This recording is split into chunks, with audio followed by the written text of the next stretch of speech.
एक हृदयद्रावक मन हेलावून टाकणारी घटना नागपूरमध्ये घडली आहे। एका इसमाला त्याच्या पत्नीचा वियोग सहन करावा लागला। धक्कादायक गोष्ट म्हणजे अपघातात पत्नी गेल्यावर कोणीच त्याच्या मदतीला आलं नाही। अखेर त्याला त्याच्याच बाईकवरून पत्नीचा मृतदेह न्यावा लागला। सोशल मीडियावर या घटनेचा व्हिडिओ प्रचंड व्हायरल झाला असून पाहणाऱ्याच्या डोळ्यातले अश्रू थांबत नाहीयेत। माणुसकी नावाचा काही प्रकार उरला आहे की नाही असा सवालही यामुळे उपस्थित होत आहे। मिळालेल्या माहितीनुसार रविवारी दुपारी नागपूर-जबलपूर नॅशनल हायवेवर ही दुर्दैवी घटना घडली।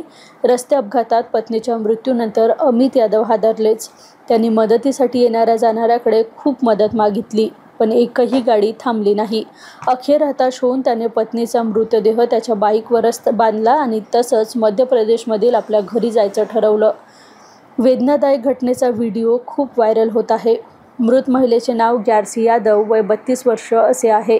तिच्या पतीचे नाव अमित यादव आहे। देवलापार पोलीस स्टेशन हद्दीतील मोरफाटा परिसरात दुपारी 12 वाजताच्या सुमारास ही घटना घडली, ज्यामध्ये एका भरधाव ट्रकने धडक दिल्याने ग्यारसीचा जागीच मृत्यू झाला।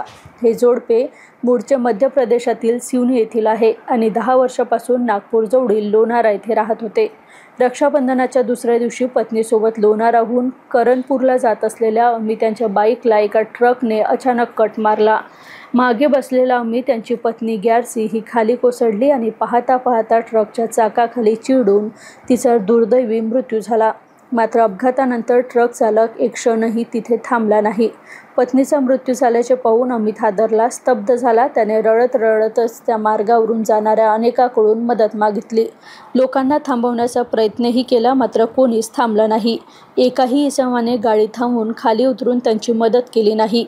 असहाय्य आणि एकट्या पडलेल्या अमितने एक कठीण वेदनादायक निर्णय घेतला। त्याने आपल्या पत्नीचा मृतदेह त्याच्या मोटरसायकलला बांधला आणि गावी निघून गेला। हायवेवरून तो पत्नीचा मृतदेह घेऊन जाताना अनेकांना दिसला। त्याचा व्हिडिओ काहींनी रेकॉर्ड केला। हे दृश्य पाहण्यासाठी विचित्र आणि धक्कादायक होतं। हा माणूस असे का करत आहे हे कोणालाही समजलं नव्हतं। भीती आणि धक्क्याने ग्रासलेल्या अमितने त्याची बाईकच थांबवली नाही। यावेळेस हायवे पोलिसांनी अमितला पाहून त्याला थांबवण्याचा प्रयत्न केला, मात्र अमित थांबलाच नाही।